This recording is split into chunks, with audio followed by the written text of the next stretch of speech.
Before we begin, please note that the evidence presented in this video in support of my atheism does not represent the sole basis of my beliefs. My perspective is informed by years of research, reading, and critical analysis. I want to make it clear that I do not condone hatred, discrimination, or judgment towards individuals who hold religious beliefs.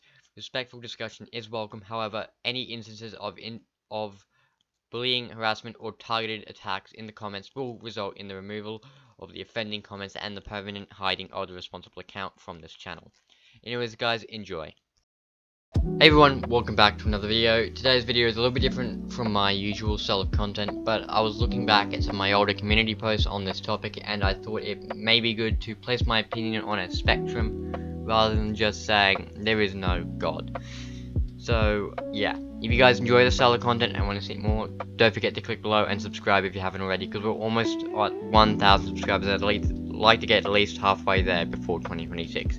Anyways guys, let's kick in. So let me start off by explaining what a god is in my eyes. To me, a god is an all-powerful, all-loving, and all-knowing being, an idea that we as a species created. I believe this idea was born out of our need for comfort and hope and meaning. It's a way for people to feel that life has a bigger purpose and that we're part of something greater than ourselves. For many, the belief in God offers reassurance. It helps them sleep easier at night knowing that there's a chance that when our time here ends, we might move on to something beyond what we call the afterlife. In that way, God serves as a both moral guide and a source of emotional security, giving people hope when the future feels uncertain. Let's not waste your time. This is why I don't believe in God. I was sort of born into a half atheist, half religious family. One side believed in science, evidence, and learning as the pathway to the truth.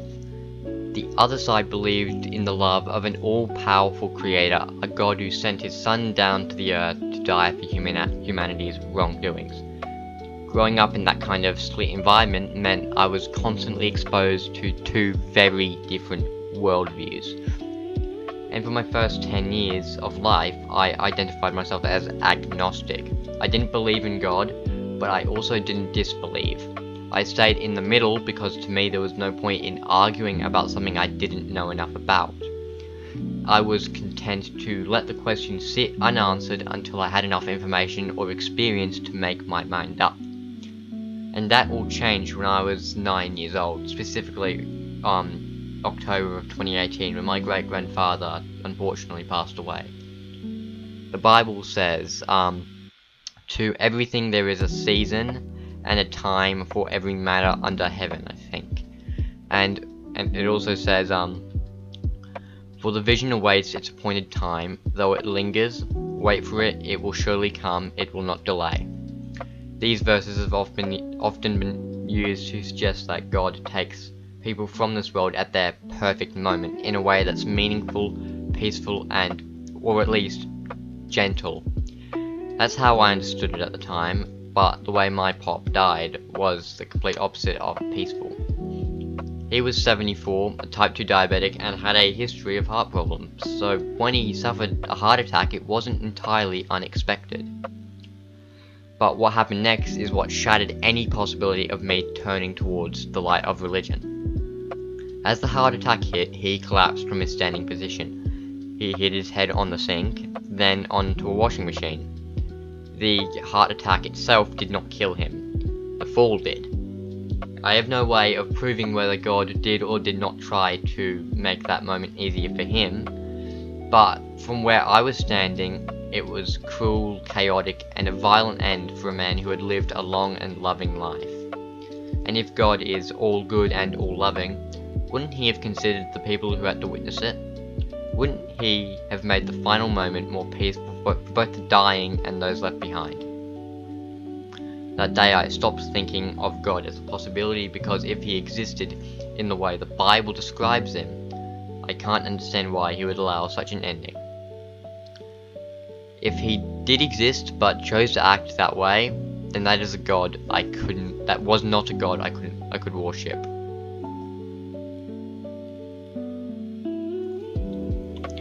And I know that won't be enough to show my complete side, so here's some other pieces of evidence that might help from the Bible itself and some other sources. While my great-grandfather's death was the turning point for me, it wasn't the only reason I moved away from religion. Over the years I had read the Bible and other religious texts with a critical eye, and I found several things that don't match the idea of a perfect, loving God. Here's just a few examples that I picked up over time. In God's nature contradictions, in 1 John 4:8, it says God is love, but in passages like Exodus 32:27-28, God commands the Levites, I can't pronounce that, sorry, to kill about 3,000 of their fellow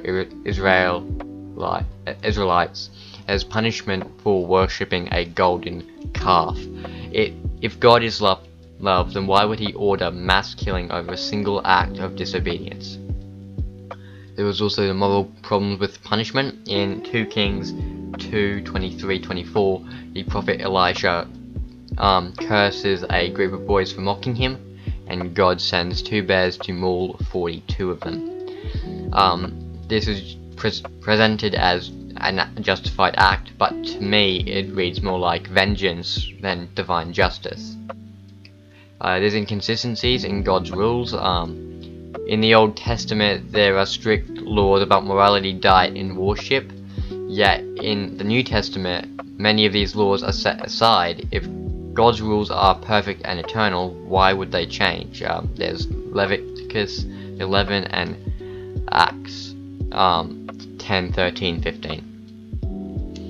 Then there's the problem of suffering. In the book of Job, God allows Satan to destroy Job's family, health and possessions, not because Job did anything wrong, but to prove a point about his loyalty. This paints a picture of a God who tests faith through unnecessary suffering, even on the innocent. Failed or delayed promises. In Matthew 16:28, Jesus tells his disciples that some of them will not taste death before they see the Son of Man coming in his kingdom. If this refers to the second coming, it never happened in their lifetimes, making it a broken prophecy. These are just a few examples that stood out to me, and while believers often have explanations for them, I personally can't reconcile these stories with the idea of a perfectly good and all-knowing and all-loving God.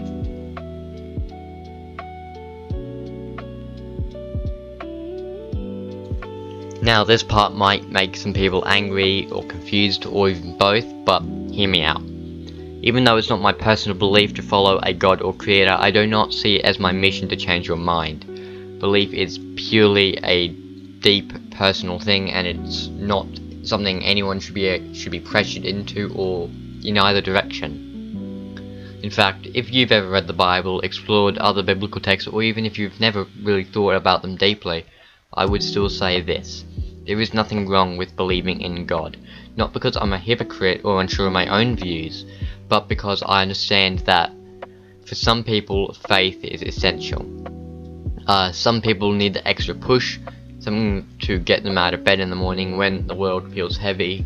Some people need that safety net, that sense of meaning, that source of hope when everything else falls apart. For many, God is the warm light in the dark, the comfort in grief, the reminder that they are loved and never truly alone, and that's a beautiful thing. Personally, that's what I believe, at least. If you haven't seen what I've seen, lived through what I've lived through, or done the kind of research and questioning that I have, then your perspective is going to be different, and that's okay. My story is mine, but yours is yours.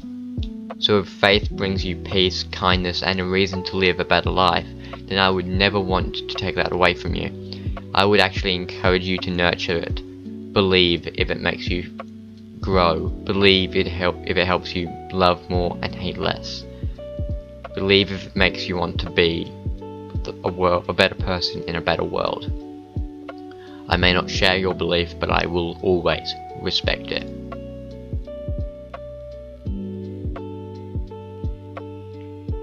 thanks so much for watching today's video. If you enjoyed it, please leave a like and consider subscribing if you haven't already. It really helps the channel grow. I appreciate all of you for being here, and I'll see you guys in the next video. Peace out and bye bye.